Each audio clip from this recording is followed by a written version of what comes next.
Praise the Lord. So, ang schedule ng ating morning revival ngayon ay week 1, Saturday. Amen. So, magbabasa na ako. 1 Peter 1, 10 to 12. Concerning this salvation, the prophets sought and searched diligently the Spirit of Christ in them, making clear. So, magpo-post lang ako. Kasi dito, binabanggit yung salvation. Sabi niya, concerning this salvation, the prophets.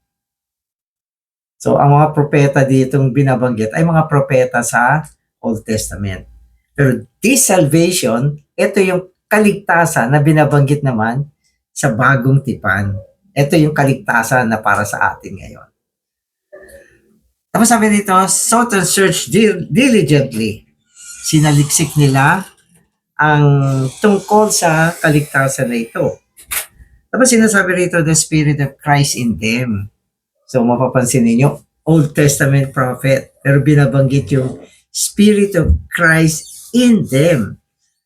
Sa pamamagitan ng Espiritu ni Kristo na nasa kanila, sinaliksik nila ang kaligtasan na para sa panahon natin ngayon. So ito ay nangyari noong mga nakaraang panahon. Amen. Making clear, okay, testifying beforehand of the sufferings of Christ and the glories after this. Amen. So nakita na nila yung suffering ni Kristo na dadaanan nung panahon nila. So malinaw sa kanila. Nakita nila yan. At nakita rin nila ang kaluwalhatian na darating pagkatapos nito. So ang mga propetang ito, ang lakas ng kanilang pagsasaliksik sa mga bagay na ito na hindi pa nagaganap pero nakita na nila. Amen. Pero ito ang maganda. Sabi niya, to them it was revealed. So naihayag na sa kanila yung mga bagay na ito. Amen. To you, they ministered these things. Anong meron sila? Pagkakita. Anong meron tayo? Pagmiministeryo. Kung ano yung nakita nila, ito ay mini-ministeryo sa atin ngayon. So, yun. Amen. Which have now been announced to you through those who preach the gospel to you by the Holy Spirit. So, to you. Ibig sabihin sa atin. Kaya, yung mga bagay na nakita ng mga propeta, tungkol sa kaligtasan na ito sa panahon natin ngayon. Nakita nila yan sa pamamagitan ng Espiritu ni Kristo. Nakita nila yan. Nakita rin nila ang mangyayari kay Kristo at ang kaluwalhatian pagkatapos ng lahat. Pero binabanggit nila, nakita nila. It was revealed na hayag sa kanila, pero ito ay naiministeryo sa inyo ngayon.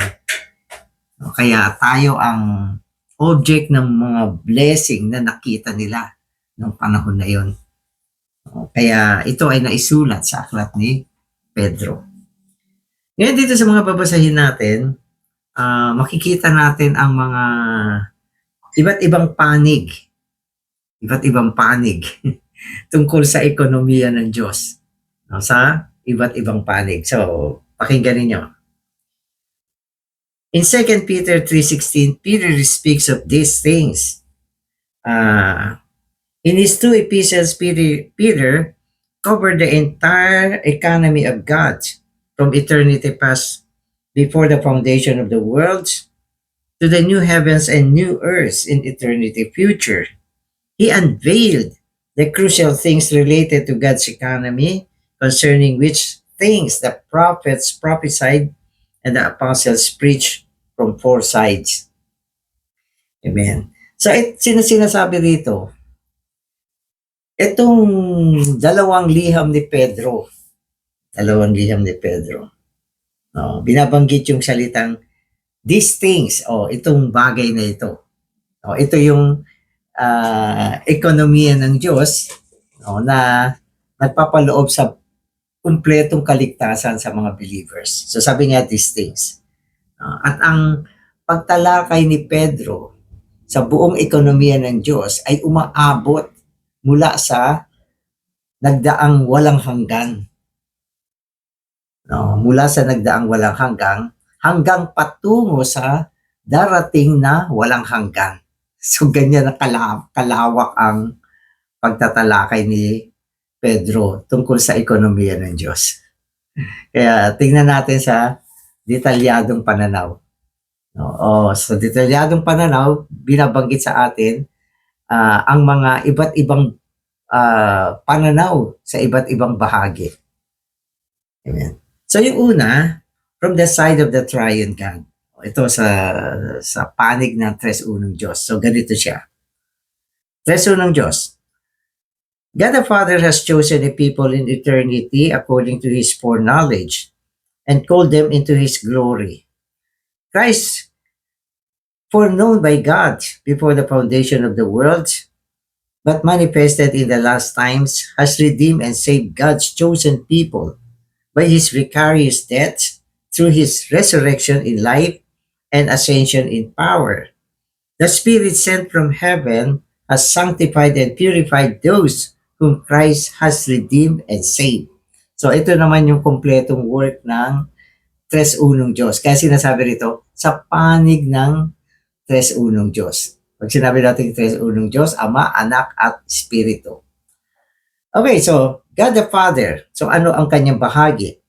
So sabi rito, nagtalaga siya ng mga tao bago pa na itatag ang sansinuko. Nagtalaga siya ng mga tao. No? At itong mga taong ito na kanyang pinili, itinalaga no? Bago pa na itatag ang sansinuko. No? Sa isang kapanahunan. So yun yung portion ng Ama ay pagtatalaga, pagpili, pagpaplano. So yan yung portion ng Ama. At yung portion naman ni Kristo, okay, sinasabi sa atin na ang kanyang bahagi ay ang bahagi ng pagtutubos at pagliligtas sa mga taong pinili ng Ama noong mga nagdaang panahon. So si Kristo ang nagligtas sa kanila. Ito ay sa pamamagitan ng kanyang humahaliling kamatayan, vicarious death. Okay? At sa pamamagitan ng kanyang pagkabuhay na muling buhay, no? Na naitaas sa loob ng kapangyarihan. So yan naman yung bahagi ni Kristo na siyang anak. And the Spirit, yung Espiritu naman, sinugo mula sa sangkalangitan ay gumawa ng pagpapabanal, pagpapadalisay, no? Para sa mga taong tinubos ni Kristo. Kaya yan ay sa panig ng Tres Unong Diyos. No? Nagtalaga yung Ama, tinubos ng Anak, pinabanal ng Espiritu. No? So yun yung bahagi ng Tres Unong Diyos sa loob ng ekonomiya ng Diyos. Amen. Amen. Tapos sabi dito, yung pagpapatuloy sa Tres Unong Diyos. The triune God's divine power. Okay, so ito na yung buong Tres Unong Diyos na gumagawa. So yung kanina, itemize siya. Ama, Anak, at Espiritu. Tapos sa kabuuan naman, yung Tres Unong Diyos, ito naman ang kanyang ginawa. The triune God's divine power has provided the redeemed ones with all things that relate to life and godliness. So ang Tres Unong Diyos naman ay nagbigay sa mga natubos na isa ng lahat ng mga bagay na may kinalaman sa buhay at pagkamaka-Diyos. Life and godliness. Patuloy niyang binabantayan. Okay? Ang mga ito, ginagabayan, binabantayan tungo sa buong kaligtasan. So isipin nyo, ang laki ng role ng Tres Unong Diyos. Una, pinakita sa kanila yung mga individual part nila sa pagsasagawa ng ekonomiya ng Diyos tungo sa tao. At pagkatapos naman, yung buong Tres Unong Diyos, nagbigay siya ng lahat ng bagay na may kinalaman sa buhay. Lahat ng mga bagay na may kinalaman sa buhay, binigay niya sa atin. No? At lahat ng mga bagay na may kinalaman sa godliness, binigay din niya sa atin. Yung godliness, ito yung Diyos na nagkatawang tao. Binigay niya lahat sa atin yan. Ang dami niyan. Wala tayong oras para i-itemize siya. Pero ganyang kasagana ang provision na ibinigay ng Tres Unong Diyos sa atin. Okay. Tapos sinasabi rito, tayo ay kanyang patuloy, no, na inaalagaan tungo sa puspos o buong kaligtasan. Ano pa? God also disciplines them by some of His varied governmental judgment. And He will perfect, establish, strengthen, and ground them by all grace. Amen. So kasama sa kanyang pagpapala yung disiplina. Yung disiplina ay nakapaloob sa kapamahalaan ng Diyos. Kaya si Watchman Nee, meron siya mga messages tungkol sa discipline of the Holy Spirit. Wala tayong kawala dyan. Lahat ng believer ay dinidisiplina ng Diyos ngayon. Nakatulad ng sinabi sa atin, ang kanyang paghuhukom ay nagsimula sa sambahayan ng Diyos. Kaya ang pagdidisiplina ng Diyos naman ay para sa ikakasakdal natin, ikalalakas natin, at para sa ating sabi niya, to perfect us, establish us, strengthen us, ground us by all His grace. So yan yung resulta ng disiplina. Ano ba yung disiplina? Ano ba yung mga disiplina na yan? Yung iba kasi di naniniwala na dinidisiplina sila ng Diyos eh. Kaya kasi tayo ay oriented sa loob ng relihiyon na ang alam lang natin, palaging ang Diyos, mabuti, gumagawa ng mabuti, binibigay lahat ng mga kailangan natin, pinapasaya tayo, inaalagaan tayo. Tama naman yan. Tama naman yan. Pero, ang Diyos natin ay nagdidisiplina rin. Sinasabi sa atin, yung mga disiplina, ito yung mga bagay na kailangan mo tiisin. So, wala kang magagawa dyan kundi magtiis. Bakit tinitiis yan? Masakit eh. Walang disiplinang hindi masakit. Lahat ng disiplina ay masakit. Kaya, pag may mga bagay na nangyayari sa buhay mo at kailangan mong tiisin at masakit, yan ay disiplina na inayos sa atin ng Diyos. So, hindi nakakatawa ang disiplina. Masakit. May mga pagkakataon dahil sa mga pagdating ng disiplina, yung tao talagang umiiyak. Minsan, nadidinig ko kung umiiyak daw. Dahil sa mga pangyayari sa buhay nila. At ang disiplina ay formulated yan ng Diyos. Formulated. Isinaayos niya yan. May disiplina na sinaayos niya sa kapaligiran ng tao. Meron naman mga disiplina na isinaayos niya physical.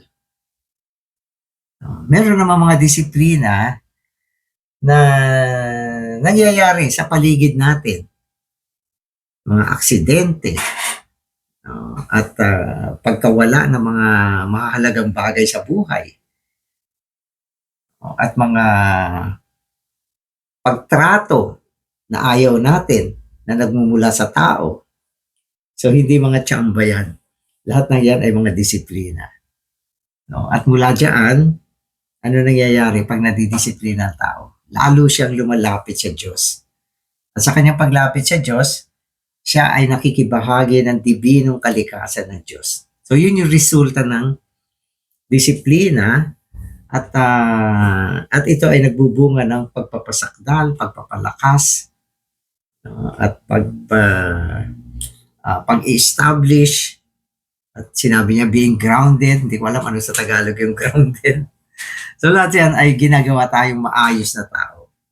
At wala naman mga disiplina na panghabang buhay, para panahon lang yan. Yung iba matagal, yung iba saglit lang, yung iba medyo mabigat, yung iba magaan. Ganon. Kaya yan ay gawain ng Diyos sa buhay natin.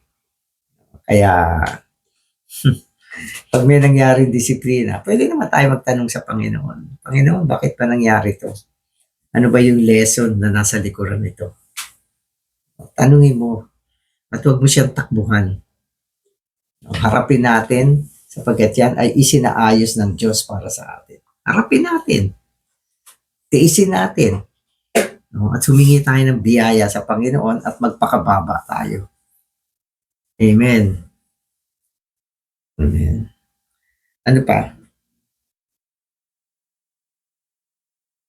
O ito, sabi niya, the Lord is long-suffering toward them, that they all may have opportunity to repent unto salvation.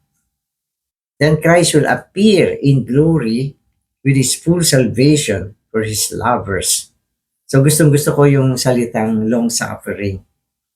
No, sinasabi dito na ang Diyos natin ay merong long-suffering sa atin. Ang ibig sabihin niyan, tinitiis niya tayo. Hindi, o pinagpapasensyahan. Tinitiis o pinagpapasensyahan. So mahaba ang pasensya ng Diyos. Hindi ito, pag may mali ka ay nako, may mali ka. Ano na to? Last na to. So hindi ganun ang Diyos natin. Ako, haba ng pasensya na sa atin. Minsan may mga bagay na ayaw niya, ginagawa ng tao, paulit-ulit. Pero nagtitiis ang Diyos, nagpapasensya siya. Ito ay upang bigyan tayo ng isang mahabang kapanahunan na matuto, mapasakdal sa harapan niya. Kaya, sabi rito, the Lord is long-suffering toward them that they all may have opportunity to repent unto salvation. Palaging binibigyan niya tayo ng pagkakataon na magsisi. No? Minsan nagsisi naman Kaya lang, uulit-ulit. Magsisisi na naman. Pero ang Panginoon, nagtitiis pa rin siya. Long-suffering siya sa atin. Madalas, dapat natin siyang pasalamatan sa kanyang pagtitiis sa atin.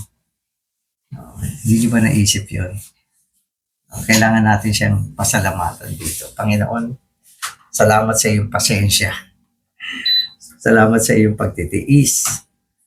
Salamat at binibigyan pa ako ng mahabang oportunidad, pagkakataon para magsisi, magbago, tungo sa kaligtasan. At upang sa panahon ng iyong pagbabalik, ready na ako. Kung maiksi lang ang panahon na binigay sa atin, baka hindi tayo makapaghanda. Kaya yung iba, medyo matanda na rin, buhay pa. Yan ay isang pagkakataon na binibigay ng Panginoon. Pero wag natin sayangin yung mga panahon na yan, yung mga pagkakataon na yan. Sapagkat ang panahon ay siyempre ay lumilipas. At ang tao ay tumatanda. At habang tumatanda ang tao, umiiksi na ang pasensya ng Diyos. Amen. So yan yung sa panig ng 3 ng Diyos at ng Diyos mismo. Amen. Okay, number 2. From the side of the believers, o sa atin naman panig, ano naman dapat? Kaya, side by side to. Sabi ni rito, the believers as God's possession were chosen by God, called by His glory and virtue, redeemed by Christ, regenerated by God through His living word, and saved through the resurrection of Christ. Amen. Okay, so ito yung position natin. So, ang ganda. Diba? So, sinasabi rito, ang mga believer ay possession ng Diyos, mga pag-aari ng Diyos. So, simula nung nanampalataya ka sa Panginoon, ikaw ay naging pag-aari na ng Diyos. Binili ka na niya. Ang may-ari sa atin ay ang Diyos. Okay. Tayo ay mga pinili ng Diyos. Kailan? Bago pa tinatag ang sanlibutan, pinili na niya tayo. So, pwede ko sabihin, hindi naman lahat pinili. Pero tayo, nakakasiguro na pinili tayo ng Diyos. Diba? Kaya minsan sa Lord's Table, salamat Panginoon, pinili mo ko. Diba? Pinili niya tayo. At ito ay hindi natin maintindihan. Siya ang nagdesisyon yan. Hindi tayo ang pumili sa sarili natin. Siya ang pumili. At tayo ay tinawag ng kanyang kaluwalhatian at virtue. Yan yung gospel. Ang gospel ay isang pagtawag na kung saan nagpakita ang Diyos ng kanyang kaluwalhatian at ng kanyang mga kagalingan. Kaya merong lumikha siya ng pananampalataya. Lumikha din siya ng pang-aakit. Naakit tayo. At sapagkat nakita natin ang kanyang kaluwalhatian at ang kanyang kagalingan. Ang kanyang pag-ibig, ang kanyang awa, ang kanyang pagiging mapagkumbaba, at ang mataas na standard na moralidad ng Diyos nakita natin. Kaya tayo ay naantig upang magsisi at manampalataya. So lahat ng ito ay sa panig ng believer. So idagdag pa natin yung tayo ay naisilang sa pamamagitan ng buhay na salita. At nailigtas sa pamamagitan ng pagkabuhay ni Kristo. So lahat ng ito ay position ng mga believer. So sa panig yan ng believer. Amen. Tapos sinasabi rito, they are now being guarded by the power of God, are being purified to love one another. So yung kapangyarihan ng Diyos ay gumagawa sa atin ng purification, pagpapadalisay tungo sa pag-ibig. Tungo sa pag-ibig, pag-ibig sa isa't isa. Ito ay pag-ibig sa church life, sa mga kapatid. Yung pag-ibig natin sa mga kapatid, kailangan ng purification eh. So yung kapangyarihan ng Diyos, pinapadalisay niya yung pag-ibig na ito. Hanggang sa maging purely brotherly love meron tayo sa mga kapatid. Hindi na natural love. So yan ay isang paggawa ng tres unong Diyos. Amen. Tapos, growing by feeding on the milk of the word. Okay. So tayo ay lumalago sa pamamagitan ng gatas ng salita. Ang salita ay gatas at ang salita ay katulad ng pagkain na kinakain natin at ito ay para sa paglago ng buhay. Hindi lang paglago, sabi niya, developing in life and spiritual virtues. Umuunlad ang ating buhay at mga spiritual na kagalingan. So yung mga spiritual na kagalingan, medyo related siya sa ating humanity. Katulad ng pagpapakumbaba, pagiging maamo, so pagiging mapagmahal, pagiging maawain, at pagiging mapagbigay. So lahat ng ito ay mga spiritual virtue na umuunlad sa loob natin sa pamamagitan ng paggawa ng kapangyarihan ng Diyos. At ito rin ay bunga ng ating pagkain sa salita ng Panginoon. Kaya yung Christian life, isang buhay ng pag-unlad yan. Lalo na sa bahagi ng ating humanity. At hindi tayo nagiging marahas, nagiging mahinahon tayo, at meron tayo mga pusong nakakabag sa mga kaawa-awang tao. So lahat ng ito ay mga development ng buhay natin. At ito ay nangyayari sa pamamagitan ng pagkain sa gatas na walang daya. Walang iba kundi ang salita ng Panginoon. Amen. Tapos binanggit dito, and are being transformed and built up into a spiritual house, a holy priesthood to serve God. Amen.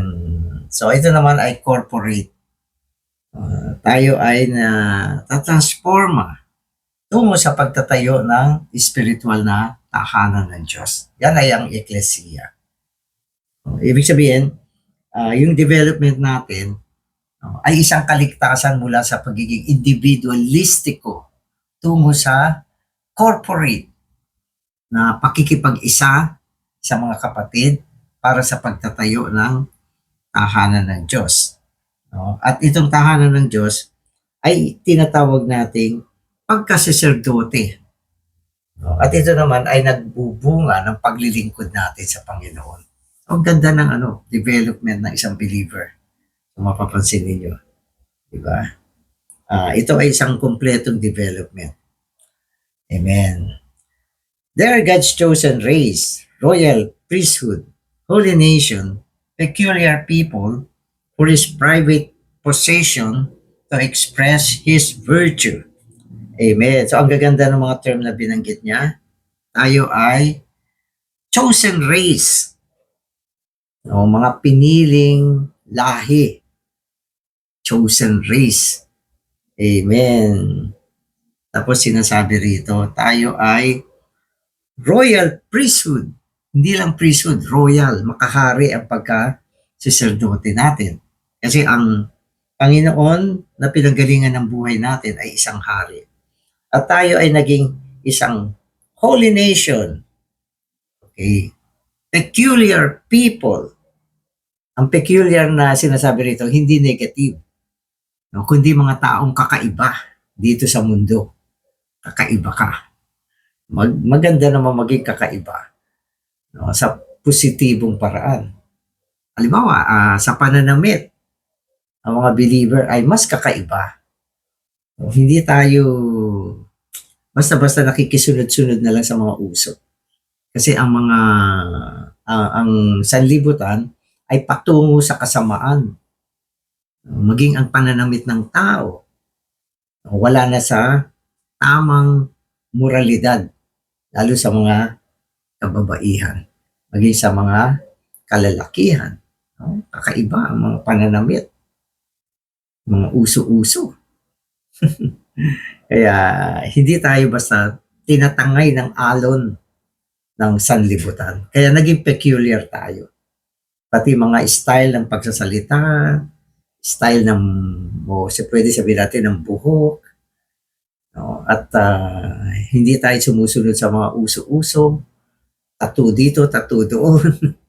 Sabit ng kung ano-ano sa katawan, sa ilong, sa hikaw. So hindi natin tinatahak yung mga ganyan landas. Peculiar tayo.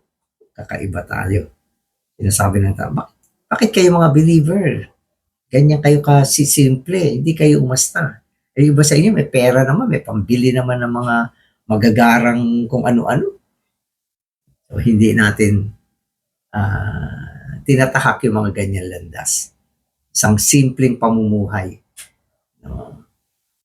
Ito ang dahilan kung bakit tinatawag ang mga believer na peculiar people. At tayo ay mga private possession ng Panginoon. Pribado tayo na pag-aari ng Panginoon at tayo ay para sa paghahayag ng kanyang mga kagalingan. Kaya ang ating mga kagalingan dapat hindi natural. Halimbawa, ang pag-ibig. Dapat ang pag-ibig natin, dibino. Pag-ibig na nanggaling sa Diyos. Sapagkat kung ang pag-ibig natin ay natural, hindi ito malakas. Ito ay pabago-bagong pag-ibig. Kaya tayo, ang hinahayag natin mga virtue, dapat divine virtue. Hindi mga virtue ng tao, mga natural na virtue. Ang ating humbleness, ang ating generosity, lahat ng bagay na yan, ang ating kaawaan, dapat lahat ito ay kahayagan ng dibinong kagalingan ng Diyos. Amen. Amen.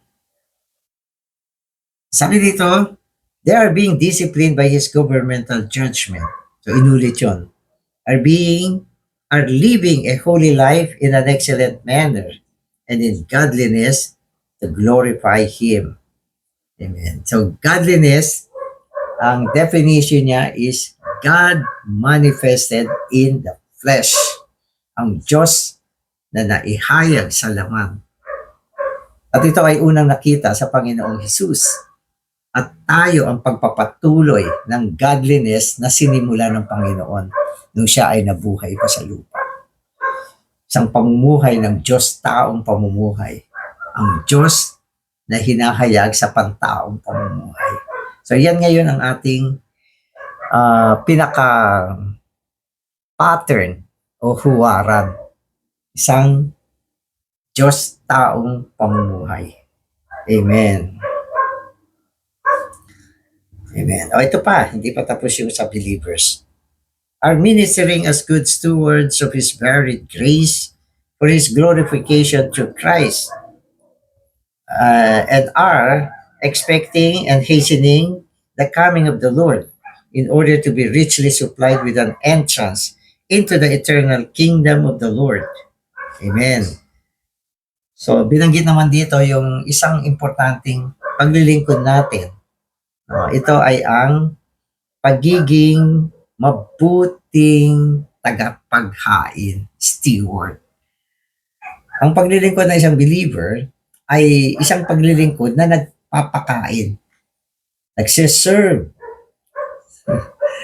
Yung word na steward, madalas ginagamit ito sa mga airplane, mga steward, flight steward. Ang word nila ay mag-serve kung anong kailangan ng mga pasahero. At ito ay binanggit din ni Paul sa kanyang ministeryo na tayo ay dapat maging mga mabubuting steward. Hindi tayo ang pinaglilingkuran, tayo ang mas agresibong maglingkod, magbigay ng kung anong pangangailangan ng mga tao ng Diyos. So yan yung blessed portion ng mga believer. Hindi nanghihingi, nagbibigay. Sa mga believer, dapat huwag tayo nanghihingi. Pinakamaganda, tayo ang magbigay. So ganyan. Huwag kayong manghingi. Magbigay na lang. Pero kung may binibigay sa'yo, kunin mo. Pero huwag kang manghingi. Huwag natin maging ugali yung nanghihingi. Pero, hindi naman tayo tumatanggi. Sapagkat kapag tinatanggihan natin yung mga binibigay sa atin, hindi nagiging maganda ang kalooban ng mga nagbibigay. Pero dapat tama rin yung pagbibigay. Pero ang Panginoon, mas tinuruan niya tayong magbigay kaysa tumanggap. Sabi niya, it is more blessed to give than to receive. Kaya ang tuon natin, hindi, ano ba tatanggapin ko? Ano ba bibigay sa akin? Hindi, ano ba ang pwede kong ibigay? Ano ba ang pwede kong iregalo? Lahat ng mga bagay pwede nating ibigay sa mga tao, sa mga kapatid.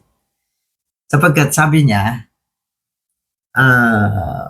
pinagpala yung mga nagbibigay sapagkat sila ay tatanggap. Yun. Kaya mga steward tayo. Ang ating pinaka-basic na service ay giving. Amen. Tapos sinasabi dito, ang ating pagbibigay ay para sa kaluwalhatian ni Kristo. Okay.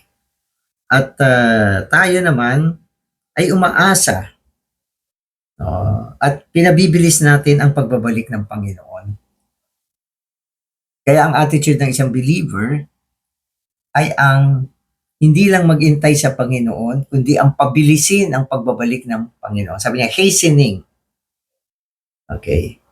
Hastening the coming of the Lord. Pabilisin ang pagbabalik ng Panginoon. Paano ba pinabibilis yung pagbabalik ng Panginoon? O di, kailangan nag-grow tayo.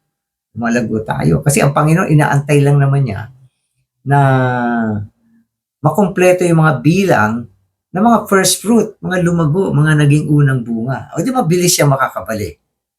So, hindi tayo passive na nag-iintay, kundi pinabibilis natin ang pagbalik ng Panginoon. Kaya tayo nagsiserve sa Panginoon At ito ay para sa pagpapabilis ng pagbabalik ng Panginoon. Pabilisin natin. Amen. Okay. Tapos sabi dito, in order to be richly supplied with an entrance into the eternal kingdom of God.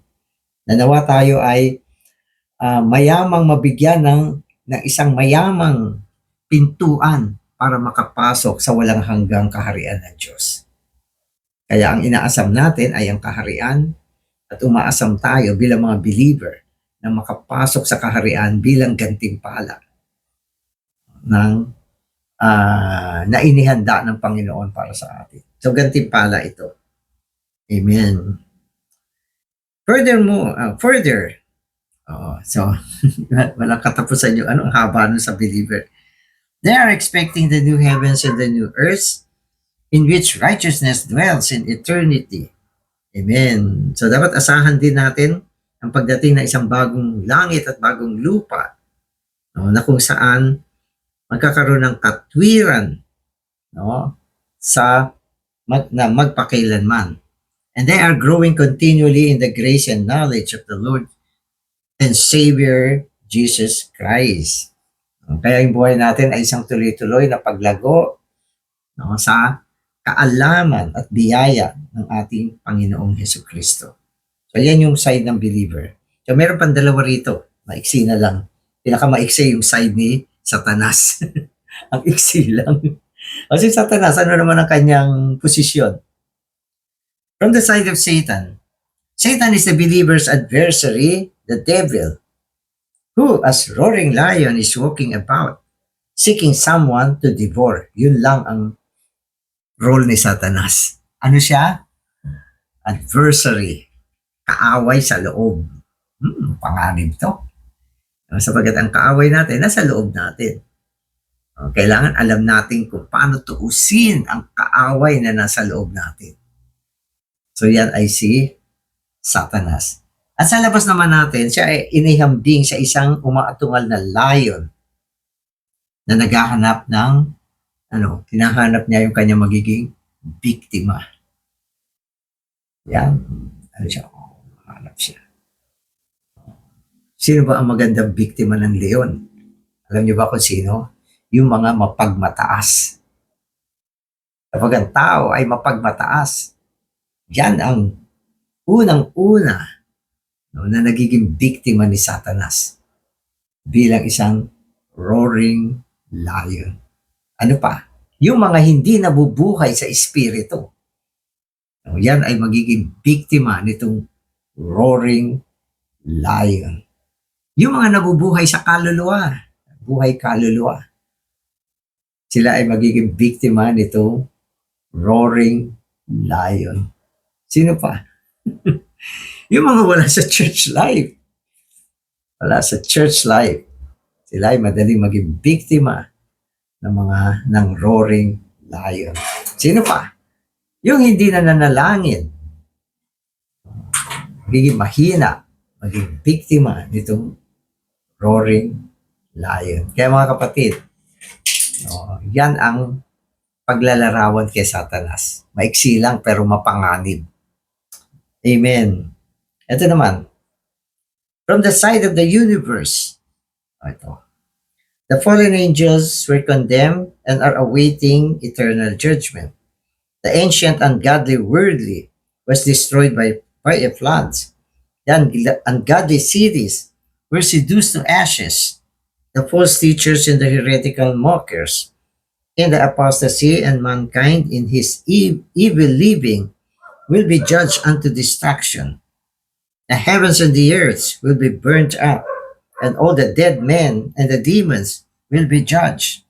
Then the new heaven and the new earth will come, and a new universe in which God's righteousness will dwell for eternity. So yan yung judgment sa sansinukob. O sige, i-itemize natin. Una-una, hatulan yung mga fallen angels. Sino ba yung mga fallen angels? Yan yung 1/3 ng mga anghel na sumama kay Satanas nang si Satanas ay nagrebelde sa Diyos. Sila ay naging mga fallen angels, naging mga evil spirits. Sila ay hahatulan sa walang hanggang paghahatol. Tapos, yung mga ancient, ungodly worlds was destroyed by a flood. Ito naman, yung pre-Adamic creatures na sumama kay Satanas nung nagrebelde siya sa Diyos. Mga creation yan, creatures. Pre-Adamic time. Madami rin sila, sumama sila. At sinatulan sila ng Diyos sa pamamagitan ng tubig. Hindi yan yung panahon ni Noah. Ito ay nangyari nung pre-Adamic, bago pa nilikha si Adam. Ang buong sangkalupaan nilagay ng Diyos sa tubig, sa ilalim ng tubig. Nandyan sila, namatay na sila dyan. So yan yung paghahatol ng Diyos. Okay, kaya destroyed by a flood. The ungodly cities were reduced to ashes. Ito naman yung Sodom and Gomorrah.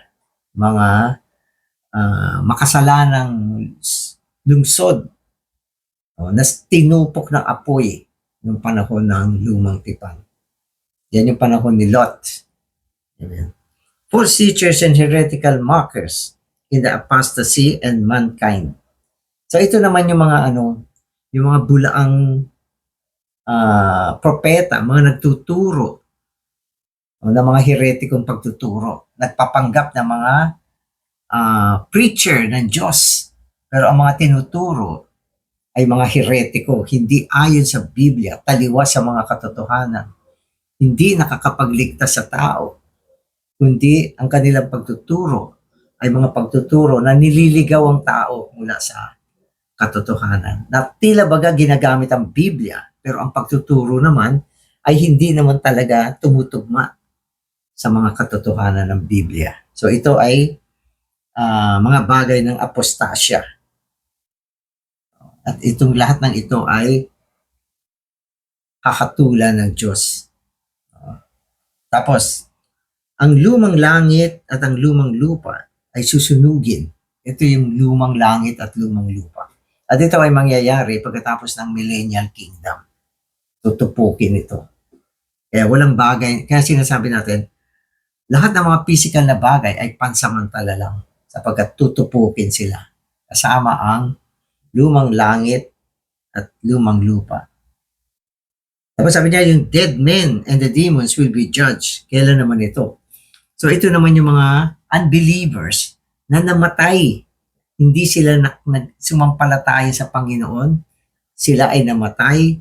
Pagkaraan ng 1,000 taong kaharian, ibabangon silang muli upang hatulan ng walang hanggang kaparusahan. At ang natatanging kasalanan nila ay dahil hindi sila nanampalataya sa Panginoon.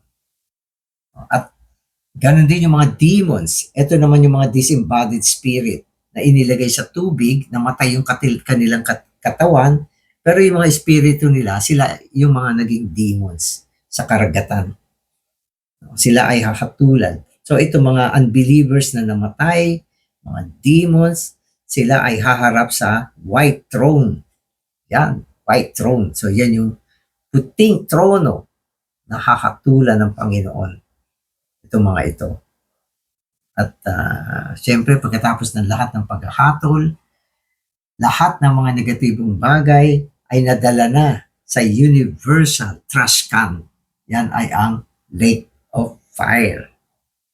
At dadating na ang walang hanggang kaharian ng Diyos, bagong langit at bagong lupa, ang bagong Jerusalem. So yan yung so yan yung ekonomiya ng Diyos sa iba't ibang mga panig na pinakita sa atin. Oh, Panginoong Jesus. Panginoon, salamat sa mga liwanag na pinakita mo sa amin. Salamat kami ay naging bahagi ng mga believer, Panginoon, na kung saan ibinigay mo ang iyong walang hanggang kaligtasan, ang iyong buong ekonomiya, ang iyong buong pagsasagawa, Panginoon, ng mga nagdaang walang hanggan, mga taong pinili mo na, tinawag mo, Panginoon, at niligtas mo, at Panginoon, transforma mo, ginawa mo mga bagong tao, Panginoon, upang makasama mo sa iyong kaharian. Amen. Amen.